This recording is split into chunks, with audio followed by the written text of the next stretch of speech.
پوچھئے کون سی چیز گواہی کے اعتبار سے سب سے بڑی ہے؟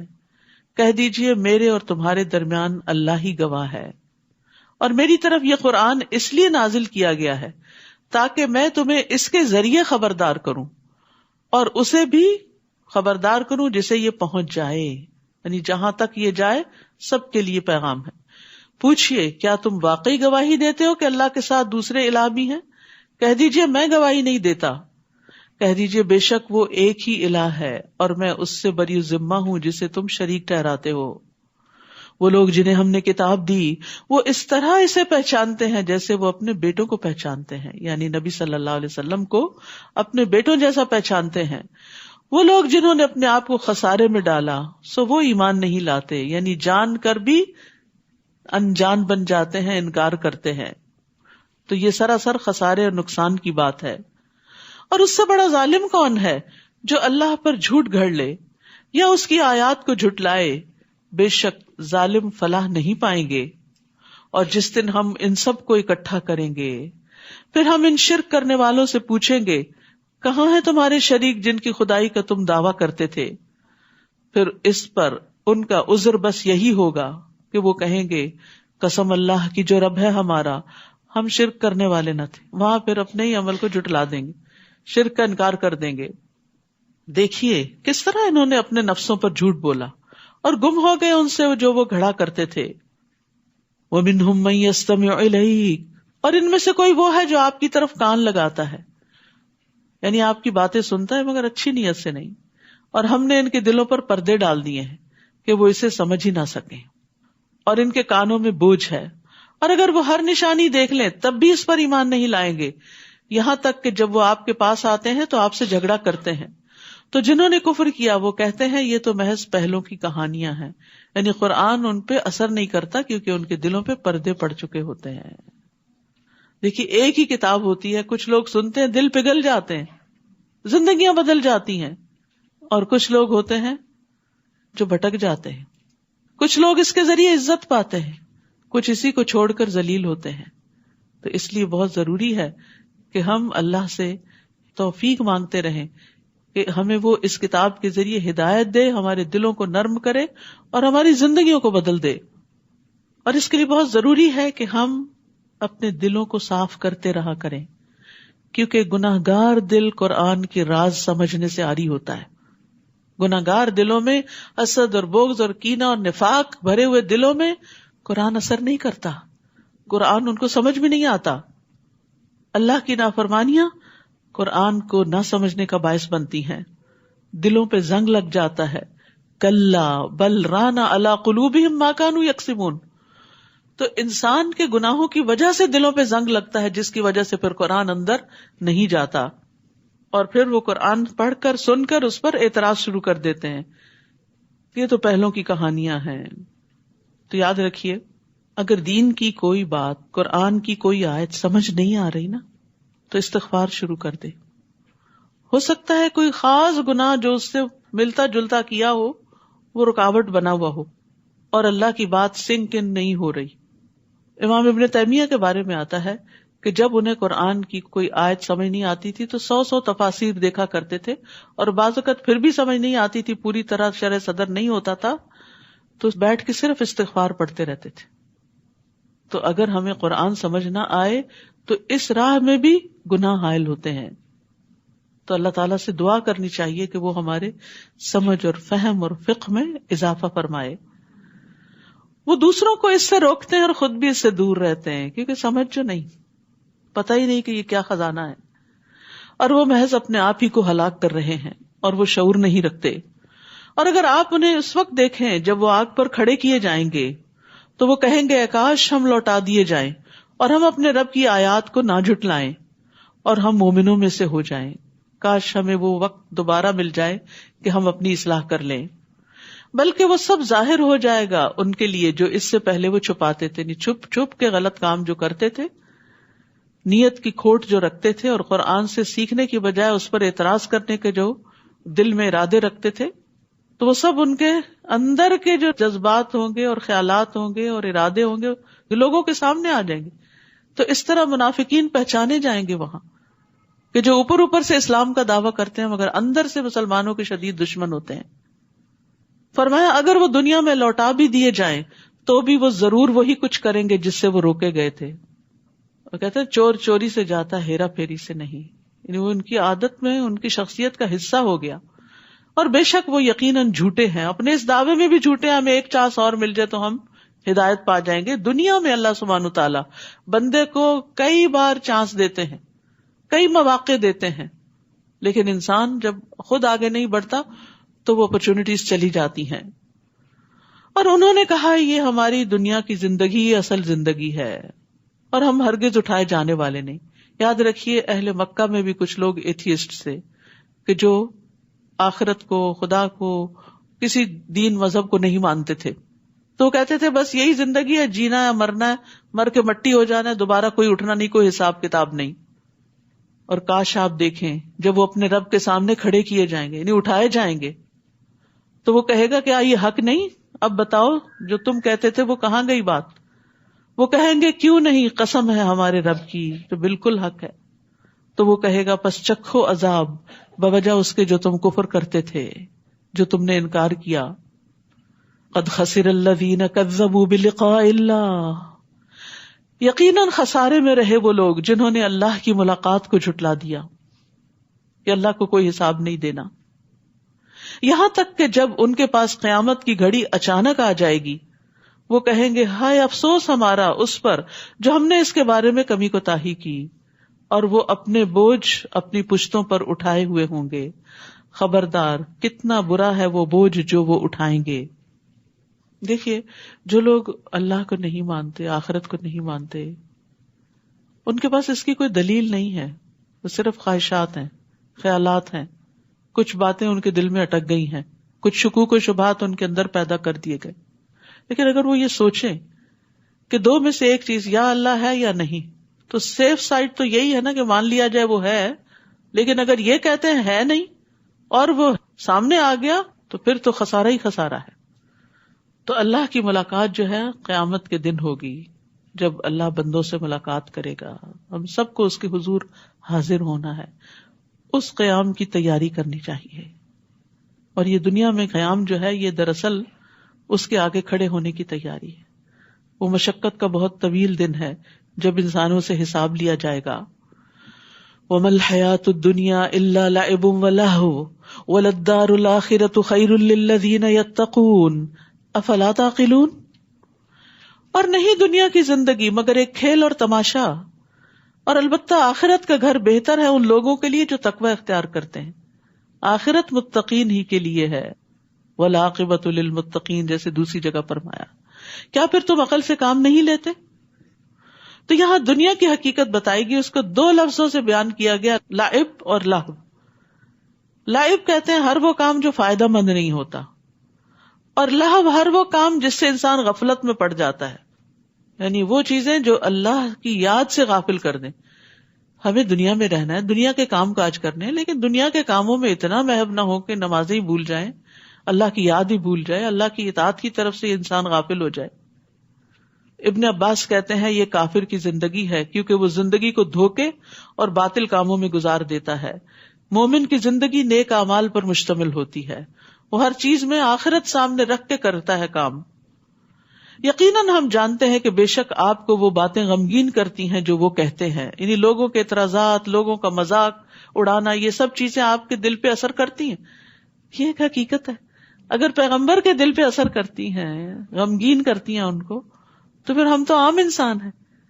تو جب کوئی ایسی بات کرتا ہے جو ہمارے خلاف پڑتی ہے، ہمارے نفس کے خلاف یا ہماری ذات کے خلاف، یا کوئی جھوٹا الزام، تو غمگین کرتا ہے، لیکن اس غم میں ڈوبنا نہیں چاہیے. فرمایا تو در حقیقت وہ آپ کو نہیں جھٹلاتے، لیکن یہ ظالم تو اللہ کی آیات کا انکار کرتے ہیں. یعنی جب آپ دین پر نہیں تھے تو یہ آپ کے بڑے دوست بنتے تھے، جب آپ دین کی طرف آئے تو اب آپ پر ان کو اعتراض ہو گیا. تو اصل اعتراض آپ پر نہیں ہے، آپ کی آئیڈیالوجی پر ہے، اس چیز پر ہے جو آپ نے اختیار کی، اور وہ آپ نے اپنی مرضی سے اختیار نہیں کی، وہ تو دراصل اللہ کی طرف سے آئی ہے. تو ایسے لوگ دراصل اللہ کی باتوں کا انکار اور اس کا مذاق اڑاتے ہیں. اور البتہ تحقیق آپ سے پہلے بھی کئی رسول جھٹلائے گئے. اب آپ کو تسلی دی جا رہی ہے کہ آپ سے پہلے بھی یہ سب ہوتا رہا, تو انہوں نے اس پر صبر کیا جو وہ جھٹلائے گئے. تو ہمیں بھی کیا کرنا چاہیے؟ صبر. اور ستائے گئے یہاں تک کہ ان کے پاس ہماری مدد آ گئی. امتحان ہوتا ہے نا, پھر مدد بھی آتی ہے. اور اللہ کے کلمات کو کوئی بدلنے والا نہیں. اور یقیناً آپ کے پاس رسولوں کی کچھ خبریں آ چکی ہیں.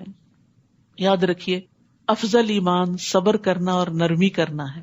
پیچھے بھی بتا چکی ہوں, دہراتی اس لیے ہوں تاکہ یہ عادت کا حصہ بن جائے.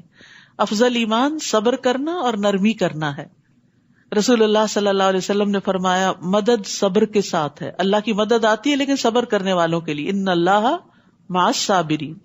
اور کشادگی تنگی کے ساتھ ہے. جہاں حالات تنگ ہوتے ہیں وہاں کوئی اور جہتیں بھی کھل جاتی ہیں.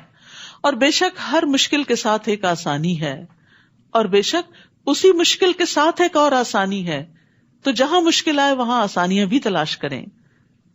اور اگر ان کا اعراض کرنا آپ پر بہت بھاری ہے, یعنی ان کی بے رخی, بات نہ سننا, توجہ نہ کرنا آپ کے دل پہ بہت گراں گزرتا ہے کہ یہ ایسا کیوں کرتے ہیں, تو اگر آپ میں ہمت ہے کہ زمین میں ایک سرنگ تلاش کر سکیں یا آسمان میں ایک سیڑھی لگا سکیں, پھر ان کے پاس کوئی نشانی لے آئیں تو ایسا کر دیکھیں. اور اگر اللہ چاہتا تو ان سب کو ہدایت پر جمع کر دیتا. بس آپ ہرگز ان لوگوں میں سے نہ ہو جو نادان ہیں, یعنی ان کے مطالبات پہ مت جائیں اور ان کی باتیں مت مانیں. انما یستجیب الذین یسمعون والموتى یبعثهم اللہ ثم الیہ یرجعون. بات تو وہی لوگ مانتے ہیں جو دل کے کانوں سے سنے. رہے مردے تو اللہ انہیں قیامت کے دن زندہ کرے گا, پھر وہ اسی کے حضور واپس لائے جائیں گے. یعنی مردے نہیں سنتے, سنتے ہیں زندہ لوگ ہی. مراد اس سے کیا ہے کہ مومن نصیحت کو قبول کرتا ہے جس کے دل ایمان سے جگمگاتا ہے, روشن ہے, زندہ ہے. جس کا دل مر چکا ہو, جس کے دل پہ مہر لگ چکی ہو, وہ نصیحت قبول نہیں کرتا. وَقَالُوا لَوْلَا نُزِّلَ عَلَيْهِ آيَةٌ مِّن رَّبِّهِ. اور وہ کہتے ہیں کہ ہم پر ہمارے رب کی طرف سے کوئی معجزہ کیوں نہیں اتارا گیا. آپ انہیں کہیے معجزہ اتارنے پر تو اللہ ہی قادر ہے, لیکن بات یہ ہے کہ ان میں سے اکثر نادان ہیں. زمین میں جتنے بھی چلنے والے جانور ہیں اور جتنے بھی اپنے بازو سے اڑنے والے پرندے ہیں, وہ سب تمہاری ہی طرح کے انواع ہیں. ہم نے ان کی بھی تقدیر لکھنے میں کوئی دقیقہ فرو گزاشت نہیں کیا. پھر یہ سب اپنے رب کے حضور اکٹھے کیے جائیں گے. اور جن لوگوں نے ہماری آیتوں کو جھٹلایا وہ بہرے اور گنگے ہیں جو اندھیروں میں ہیں, کہ حق کو دیکھ بھی نہیں سکتے. اللہ جسے چاہے اسے گمراہ کرتا ہے اور جس کے متعلق چاہتا ہے اسے راہ راست پر لگا دیتا ہے. آپ ان سے کہیے بھلا دیکھو تو اگر تمہیں اللہ کا عذاب آ جائے یا قیامت کی گھڑی آ پہنچے تو اس وقت تم اللہ کے سوا کسی دوسرے کو پکارو گے اگر تم سچے ہو؟ بلکہ اس وقت تم صرف اللہ ہی کو پکارو گے. پھر جس تکلیف کے لیے تم اسے پکارتے ہو اگر وہ چاہے تو اسے دور بھی کر دیتا ہے. اس وقت تو جنہیں تم شریک بناتے ہو انہیں بھول جاتے ہو. آپ سے پہلے ہم بہت سی قوموں کی طرف رسول بھیج چکے ہیں, پھر جب لوگوں نے نافرمانی کی تو ہم نے انہیں سختی اور تکلیف میں مبتلا کر دیا تاکہ وہ عاجزی سے دعا کریں. لعلہم یتضرعون. کچھ لوگ تکلیف آتی ہے تو اور اکڑ جاتے ہیں, اللہ سے ناراضگی دکھاتے ہیں, جھکتے نہیں, دعا نہیں کرتے. اور کچھ لوگ تضرع کرتے ہیں. تو یہاں تضرع نہ کرنے والوں کی مذمت کی گئی ہے کہ جب انہیں کوئی تکلیف پہنچتی ہے تو نہ دعا کرتے ہیں, نہ عاجزی کرتے ہیں, نہ توبہ کرتے ہیں. تو کیا کرنا چاہیے تکلیف کے موقع پر؟ اللہ کے آگے عاجزی, دعا, توبہ. پھر دوبارہ یہ بات آئی مشکلات کا حل کس میں ہے؟ توبہ اور استغفار میں. کچھ ایسے لوگ ہیں جب تکلیف آتی ہے تو عاجزی بھی اختیار کرتے ہیں, اللہ کی طرف رجوع کرتے ہیں, لیکن جب تکلیف دور ہو جاتی ہے تو پھر اکڑنے لگتے ہیں, روگردانی کرتے ہیں, پھر اپنی پرانی ڈگر پہ چلے جاتے ہیں. تو قابل تعریف وہ لوگ ہیں جو اللہ سے دعائیں مانگتے رہتے ہیں, اس کی بارگاہ میں توبہ کرتے رہتے ہیں, اپنی عبادت اور توبہ پر خوشحالی میں بھی ثابت قدم رہتے ہیں اور تکلیف میں بھی. اور جب تکلیف ٹل جاتی ہے تو بھی وہ اللہ ہی کے بن کے رہ جاتے ہیں. یعنی بہت سے لوگ یہ سوال کرتے ہیں کہ مجھ پر جو تکلیف آئی ہے یہ امتحان ہے یا آزمائش ہے. اگر آپ اس تکلیف کے بعد اللہ کی طرف راغب ہو گئے ہیں تو وہ امتحان اور آزمائش تھی, اور اگر اس کے بعد آپ اللہ سے ناراض ہو گئے ہیں تو یہ ایک طرح سے پنشمنٹ تھی. تو یاد رکھیے مشکل حالات میں زیادہ سے زیادہ اللہ تعالیٰ کی طرف رجوع کرنا چاہیے، عاجزی کرنی چاہیے، گڑ گڑا کے دعا مانگنی چاہیے، رو رو کے دعا مانگنی چاہیے. بعض اوقات ہم ایک وظیفہ کرتے ہیں، کوئی بتا دیتا ہے یہ چیز 1000 دفعہ پڑھو مشکل آسان ہوگی، 1000 میں سے ایک دفعہ بھی سمجھ کے اس کو نہیں پڑھتے کہ یہ ہے کیا پڑھ رہے ہیں. یہ تو کوئی تضرع نہ ہوا، یہ تو کوئی عاجزی نہ ہوئی. عاجزی کیا ہے کہ جو پڑھیں اس کو سمجھ کے پڑھیں اور پوری توجہ سے، اور اللہ کے آگے روئیں. اللہ کے آگے رونے سے بہت سی مشکلات آسان ہو جاتی. اب دیکھیں ایک بچہ جب ماں سے رو کے فریاد کرتا ہے تو ماں کیا کرتی؟ ناجائز مطالبہ بھی مان لیتی، نہیں دینی ہوتی ٹافی اس کو کہ کیوٹیز ہو گئی ہیں، لیکن اس سے اس کا رونا نہیں دیکھا جاتا. وَلِلَّهِ الْمَثَلُ الْأَعْلَى، اللہ تو ساری ماؤں سے بڑھ کے پیار کرنے والا ہے. تو کیا وہ ہمارے رونے پر ہم پہ ترس نہیں کھائے گا؟ لیکن ہم اللہ کے آگے روتے ہی کم ہیں، نہ اللہ کی خشیت سے روتے ہیں، نہ مصیبت آنے پہ روتے ہیں. بس دنیا کے مسائل ہی رونے کے لیے کافی ہیں، وہیں آنسو خشک کر لیتے ہیں رو رو کے. اسی طرح اللہ سبحانہ تعالیٰ کو پکارتے وقت تضرع کے بارے میں قرآن مجید میں آتا ہے، ادعوا ربکم تضرعا وخفیۃ انہ لا یحب المعتدین. اپنے رب کو گڑ گڑا کر اور خفیہ طور پر پکارو، بے شک وہ حد سے بڑھنے والوں سے محبت نہیں کرتا. پھر اللہ تعالیٰ اٹھے ہوئے ہاتھوں میں خیر ضرور ڈالتا ہے. رسول اللہ صلی اللہ علیہ وسلم نے فرمایا، بے شک تمہارا رب تبارک و تعالیٰ بڑی حیا والا ہے، بڑے کرم والا ہے.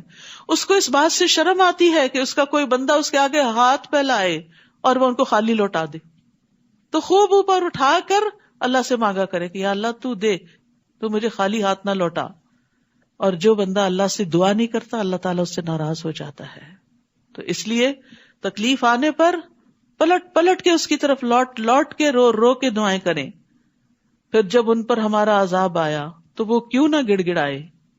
یعنی تکلیف میں، عذاب میں گڑ گڑانا چاہیے، مگر ان کے دل تو اور سخت ہو گئے، اور جو کام وہ کر رہے تھے شیطان نے انہیں وہی کام خوبصورت بنا کر دکھا دیے، ان کی غلطیاں ان کو خوبصورت بنا دی. استغفر اللہ. یہی عذاب ہوتا ہے کہ انسان پہ مصیبت آئے اور انسان اکڑ جائے اور اپنی غلطی کو جسٹیفائی کرنے لگے، تو یہ عذاب کی پھر قسم ہوتی ہے. پھر جب انہوں نے وہ نصیحت بھلا دی جو انہیں کی گئی تھی تو ہم نے ان پر خوشحالی کے تمام دروازے کھول دیے. یہ بھی عذابی کی ایک قسم ہے کہ انسان گناہ کرے اور پھر دنیا فراخ ہوتی جائے، یہاں تک کہ جو کچھ ہم نے انہیں دیا تھا اس میں وہ مگن ہو گئے، تو ہم نے انہیں اچانک پکڑ لیا اور وہ ہر خیر سے مایوس ہو گئے. تو یاد رکھیے دنیا کا وسیع ہونا اور تنگ ہونا دونوں ہی آزمائش ہیں. حسن بصری کہتے ہیں اللہ جس پر دنیا کو وسیع کر دے اور اسے یہ سمجھ ہی نہ آئے کہ اللہ اس کے ساتھ چال چل رہا ہے تو اس کے پاس کوئی بصیرت نہیں، اور جس پر اللہ دنیا تنگ کر دے لیکن اسے سمجھ نہ آئے کہ اللہ اس کے لیے خیر کا ہی فیصلہ کر رہا ہے تو اس کے پاس بھی کوئی عقل نہیں. پھر انہوں نے یہی آیت پڑھی. تو یاد رکھیے خوشی ہو یا غمی، اللہ کا قرب نہ چھوٹے، اللہ کے قریب ہی کرنے والی ہو.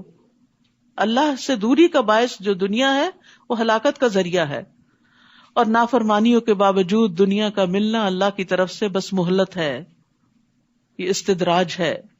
فَقُطِعَ دَابِرُ الْقَوْمِ الَّذِينَ ظَلَمُوا وَالْحَمْدُ لِلَّهِ رَبِّ الْعَالَمِينَ. اس طرح ان ظالموں کی جڑ کاٹ دی گئی اور ہر طرح کی تعریف تو اللہ رب العالمین کے لیے ہے. ظالم کی ہلاکت پر اللہ کی حمد.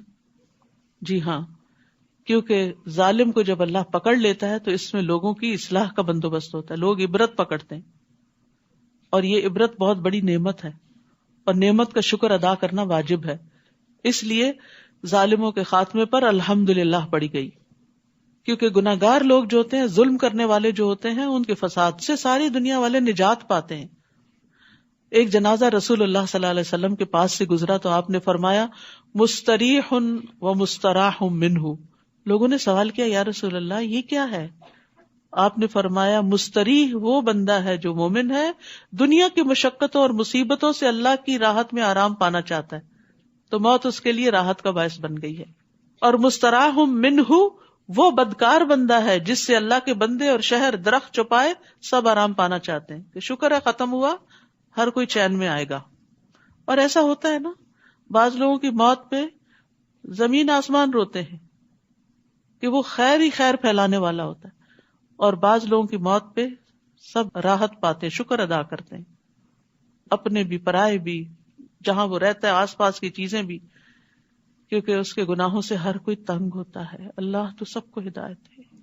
دیکھیے خاندانوں میں، گھروں میں کوئی نہ کوئی فرد ایسا ہوتا ہے جس کی وجہ سے سارا گھرانہ تنگ ہوتا ہے، وہ دعائیں بھی مانگتے ہیں، علاج بھی کرواتے ہیں، ہر طرح کی کوششیں کرتے ہیں، لیکن وہ سدھرنے کا نام نہیں لیتے۔ تو پھر بعض اوقات لوگ بد دعائیں بھی دینے لگتے کہ اللہ اٹھا لے اس کو، کیونکہ اس نے ہماری زندگی آرام کر دی۔ بعض لوگوں کے اندر اتنی بری عادتیں ہوتی کہ لوگوں کا جینا، سونا، کھانا، ساری ان کی زندگی تلپٹ کر کے رکھ دیتے ہیں اپنے گناہوں کی وجہ سے۔ بیماری الگ چیز ہے، لیکن گناہوں کی وجہ سے، اپنی زیادتی اور ظلم کی وجہ سے، اکڑ اور تکبر کی وجہ سے۔ تو ایسے لوگ جب دنیا سے جاتے ہیں تو ہر چیز شکر ادا کرتی۔ آپ ان سے پوچھئے بھلا دیکھو تو اگر اللہ تمہاری سماعت اور تمہاری آنکھیں سلب کر لے اور تمہارے دلوں پر مہر لگا دے تو اللہ کے سوا کوئی اور الہ ہے جو یہ چیزیں تمہیں واپس دلا دے؟ دیکھیے ہم کیسے بار بار اپنی آیات بیان کرتے ہیں، پھر بھی یہ لوگ منہ موڑ جاتے ہیں۔ آپ ان سے کہیے بھلا دیکھو تو اگر تم پر اللہ کا عذاب اچانک آ جائے یا علانیہ آ جائے تو کیا ظالموں کے سوا کوئی اور بھی ہلاک ہوگا؟ اور ہم جو رسول بھیجتے ہیں تو صرف اس لیے بھیجتے ہیں کہ لوگوں کو بشارت دیں اور ڈرائیں۔ تو جو کوئی ایمان لے آیا اور اس نے اپنی اصلاح کر لی تو ایسے لوگوں کو نہ کوئی خوف ہوگا نہ وہ غم زدہ ہوں گے۔ ایمان اور اصلاح، لا الہ الا اللہ کہنے کے بعد پھر اللہ کی اطاعت کے کام کرنا، اپنی بیڈ ہیبٹس کو چھوڑنا۔ اور جن لوگوں نے ہماری آیات کو جھٹلا دیا تو ان کی نافرمانیوں کی انہیں ضرور سزا مل کر رہے گی۔ اے محمد صلی اللہ علیہ وسلم آپ ان سے کہیے میں یہ نہیں کہتا کہ میرے پاس اللہ کے خزانے ہیں، نہ ہی میں غیب کی باتیں جانتا ہوں، اور نہ میں کہتا ہوں کہ میں فرشتہ ہوں، میں تو صرف اس کی پیروی کرتا ہوں جو میری طرف وحی کی جاتی ہے۔ آپ ان سے پوچھئے کیا نابینا اور بینا برابر ہو سکتے ہیں؟ پھر تم لوگ کیوں نہیں سوچتے؟ اور آپ اس وحی کے ذریعے ان لوگوں کو ڈرائیے جو اس بات سے ڈرتے ہیں کہ انہیں ان کے رب کے ہاں اکٹھا کیا جائے گا جس کے بغیر ان کا نہ کوئی حمایتی ہوگا اور نہ سفارشی ہوگا، اسی طرح شاید وہ پرہیزگار بن جائیں۔ اور جو لوگ اللہ کی رضا چاہتے ہیں اور صبح و شام اپنے رب کو پکارتے ہیں انہیں اپنے ہاں سے دور نہ کیجیے۔ نبی صلی اللہ علیہ وسلم کو حکم دیا جا رہا ہے کہ جو لوگ صبح و شام اپنے رب کو پکارتے ہیں انہیں اپنی مجلس سے دور نہ کیجیے، ان کے حساب سے آپ کے ذمہ کچھ نہیں اور نہ آپ کے حساب سے کچھ ان کے ذمہ ہے، لہٰذا اگر آپ انہیں دور ہٹائیں گے تو بے انصافوں میں شمار ہوں گے۔ تو یہاں ذکر کے لیے صبح و شام کا لفظ آیا ہے، خاص وقت، کیونکہ یہ دونوں اوقات مشغولیت کے بھی ہوتے ہیں اور دنیا کے کاموں کا بھی غلبہ ہونے لگتا ہے۔ تو جو ان اوقات میں مشغولیت میں بھی اللہ کو یاد کرے گا تو وہ فرصت کے اوقات میں تو کرے گا ہی۔ اور اللہ سبحانہ تعالیٰ صبح و شام اپنے بندوں کی خبر بھی لیتا ہے۔ جب فرشتے تبدیل ہو کے اوپر جاتے ہیں نا تو اللہ تعالیٰ ان سے پوچھتے میرے بندے کیا کر رہے تھے، تو وہ کیا بتاتے ہیں، وہ نماز پڑھ رہے تھے۔ فجر اور عصر کی نمازوں میں کرام کاتبین کی تبدیلی ہوتی ہے۔ اسی طرح ہم نے بعض لوگوں کے ذریعے دوسروں کو آزمائش میں ڈالا ہے تاکہ وہ انہیں دیکھ کر کہیں کہ کیا ہم میں سے یہی لوگ ہیں جن پر اللہ نے احسان کیا؟ دیکھو کیا اللہ اپنے شکر گزار بندوں کو ان سے زیادہ نہیں جانتا؟ یعنی یہ وہ لوگ ہیں جو ایمان کی نعمت کی قدر و قیمت کو جانتے ہیں اور اس کے ملنے پر اللہ کا شکر ادا کرتے ہیں۔ وَإِذَا جَاءَكَ الَّذِينَ يُؤْمِنُونَ بِآيَاتِنَا فَقُلْ سَلَامٌ عَلَيْكُمْ كَتَبَ رَبُّكُمْ عَلَى نَفْسِهِ الرَّحْمَةَ، اور جب آپ کے پاس وہ لوگ آئیں جو ہماری آیتوں پر ایمان لاتے ہیں تو آپ انہیں کہیے تم پر سلامتی ہو۔ یعنی جو لوگ کتاب سے محبت رکھتے ہوں، اس پر ایمان رکھتے ہوں اور اس سے آگے پھر اس کو پڑھتے پڑھاتے کیونکہ ایمان کے تقاضے ہیں یہ سارے، تو وہ سلامتی کے مستحق ہے، انہیں دعا دینی چاہیے۔ تمہارے رب نے اپنے اوپر رحمت کو لازم کر لیا ہے کہ تم میں سے کوئی شخص لا علمی سے کوئی برا کام کر بیٹھے پھر اس کے بعد وہ توبہ کر لے اور اپنی اصلاح کر لے تو یقیناً وہ معاف کر دینے والا اور رحم کرنے والا ہے۔ تو غلطی ہونے پر صبح و شام رب سے توبہ کا موقع ہے۔ اللہ عز و جل رات کے وقت اپنا ہاتھ پھیلاتا ہے تاکہ دن کا گناہ گار توبہ کر لے، اور دن کو اپنا ہاتھ پھیلاتا ہے تاکہ رات کا گناہ گار توبہ کر لے، یہاں تک کہ سورج مغرب سے طلوع ہو جائے۔ تو غلطیوں پر ندامت کے ساتھ استغفار کرنی چاہیے اور آئندہ زندگی کو بہتر بنانا چاہیے۔ اور اسی طرح ہم اپنے احکام واضح طور پر بیان کرتے ہیں، اور اس لیے بھی کہ مجرموں کی راہ بالکل نمایاں ہو جائے۔ آپ ان سے کہیے کہ مجھے اس بات سے روک دیا گیا ہے کہ میں ان کی عبادت کروں جنہیں اللہ کے سوا تم پکارتے ہو۔ آپ ان سے کہیے کہ میں تمہاری خواہشات کی پیروی نہ کروں گا، اور اگر ایسا کروں تب تو میں بہک گیا اور ہدایت یافتہ لوگوں میں سے نہ رہا۔ آپ ان سے کہیے کہ میں اپنے رب کی طرف سے روشن دلیل یعنی قرآن پر قائم ہوں، جسے تم نے جھٹلا دیا، اور جس چیز کی تم جلدی کر رہے ہو یعنی عذاب، وہ میرے پاس نہیں۔ حکم تو صرف اللہ ہی کا ہے، وہ حق ہی بیان کرتا ہے اور وہی بہترین فیصلہ کرنے والا ہے۔ اہل مکہ چونکہ بار بار دھمکی دیتے اور کہتے کہ لے آؤ عذاب، تو اس کے جواب میں یہ بات اتاری گئی۔ آپ ان سے کہیے جس چیز کی تم جلدی مچا رہے ہو یعنی عذاب کی، اگر وہ میرے اختیار میں ہوتی تو میرے اور تمہارے درمیان کب کا فیصلہ ہو چکا ہوتا، اور اللہ ظالموں کے متعلق خوب جانتا ہے کہ ان کے ساتھ کیا معاملہ کرنا چاہیے۔ وَعِندَهُ مَفَاتِحُ الْغَيْبِ لَا يَعْلَمُهَا إِلَّا هُوَ، اور غیب کی چابیاں تو اسی کے پاس ہیں، اس کے سوا کوئی بھی نہیں ان کو جانتا۔ تو اصل غیب صرف اللہ کو پتا ہے، بحر و بر میں جو کچھ ہے اسے وہ جانتا ہے۔ اور کہا جاتا ہے کہ سمندر کا جو بیڈ ہے نیچے تہ ہے، سائنٹسٹ کہتے ہیں اس کا صرف 1% جانا گیا ہے، 99% ہمارے علم میں نہیں۔ اور زمین کے اوپر بھی جو کچھ ہے اس کا بھی بڑا حصہ ابھی تک علم سے باہر ہے۔ وَلَا يُحِيطُونَ بِشَيْءٍ مِّنْ عِلْمِهِ إِلَّا بِمَا شَاءَ، تو یہ سارے خزانے اس کے ہیں، اس کو سب پتا ہے کون سی چیز کہاں کیا کر رہی ہے، دوسروں کو نہیں پتا۔ یہ اللہ کی قدرت کی دلیل ہے، اس لیے اوروں سے امپریس ہونے کی بجائے اللہ کے آگے جھکنا چاہیے۔ اور کوئی پتا تک نہیں گرتا جسے وہ نہ جانتا ہو، نہ ہی زمین کی تاریکیوں میں کوئی دانہ ہے جس سے وہ باخبر نہ ہو، اور تر اور خشک جو کچھ بھی ہو سب کتاب مبین میں موجود ہے، لوح محفوظ میں ہر چیز کا ریکارڈ موجود ہے۔ ہم لوگوں کے علم سے متاثر ہو جاتے ہیں، کسی نے ایک کی بجائے اگر 2 PhDs کی ہیں تو اس کے آگے تو جھک ہی جائیں گے کہ جو یہ کہتا ہے صحیح ہے غلط ہے بس یہی مان لو، اور جو اللہ کہتا ہے جو اللہ کی کتاب میں بتایا گیا اس کو بس ریلکٹنٹلی ہی لیتے ہیں، یقین نہیں کرتے، جبکہ اللہ کا علم ہر چیز پر چھایا ہوا ہے، ہر چیز کو اپنے گھیرے میں لیے ہوئے ہے، اس لیے جو بات وہ کرتا ہے وہ سب سے زیادہ فائدہ مند ہے، ہمارا اس پر ایمان ہونا چاہیے۔ تو کہتے ہیں نا دانے دانے پہ مہر ہے، جو بات ہم کرتے ہیں وہ یہی ہے کہ اس کو پتا ہے کہ کون سا دانا کون کھائے گا، یہ اس کو پہلے سے پتا ہے، ہمیں نہیں پتا ہوتا۔ ہم اپنے سامنے پتا اترتے ہوئے گرتے ہوئے لہراتے ہوئے دیکھتے ہیں، ہمیں نہیں پتا ہوتا کہاں گرے گا، ہم کہتے ہیں یہاں گرے گا وہاں گرے گا، وہ وہاں جا گرتا ہے، لیکن اس کو پتا ہے کہ وہ ایگزیکٹلی کہاں جا کے گرے گا۔ تو اس کا علم کامل ہے، ہمارا علم ناقص ہے، چاہے کوئی انسان بھی ہو۔ وہی تو ہے جو رات کو تمہاری روحیں قبض کر لیتا ہے نیند کی حالت میں، بے ہوش ہوتے ہو، کچھ پتا نہیں، نیند موت کی بہن ہے، اور جو کچھ تم دن کو کر چکے ہو وہ بھی جانتا ہے۔ ہم خود بھولے ہوئے ہوتے ہیں، اگر آپ سے پوچھا جائے کل یہاں سے جا کر کیا کیا کیا تو آپ کو سوچنا پڑے گا اچھا کیا کیا کیا، اور جب بتائیں گے تو بھی تو ہو سکتا ہے کوئی چیز مس کر جائیں، لیکن اس کو سب پتا ہے آپ اپنی گزشتہ زندگی میں ہر روز کیا کچھ کر چکے ہیں، سب اس کے ریکارڈ میں ہے۔ پھر دوسرے دن جسم میں روح بھیج کر وہ تمہیں اٹھا کھڑا کرتا ہے، یعنی نیند سے اٹھاتا ہے تمہیں، تو ایک خاص روح اندر آتی ہے، تب اٹھتا ہے انسان، تاکہ مقرر مدت پوری کر دی جائے، یعنی موت تک زندگی پوری ہو جائے۔ پھر اسی کی طرف تمہارا لوٹنا ہے، ثم الیہ مرجعکم، پھر وہ تمہیں بتائے گا کہ تم دنیا میں کیا کرتے رہے ہو، وہاں جا کے ہمارے ان اعمال کا ہمیں حساب دینا ہوگا۔